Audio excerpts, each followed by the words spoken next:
world seems slowly losing all their light, softly dissolving in the quiet night. We try to hold the water in our hands, but every drop falls through the shifting sands. It isn't cruel, it's just the river's flow,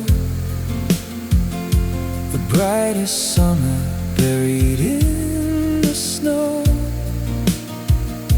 a masterpiece left waiting in the rain, until just the empty canvas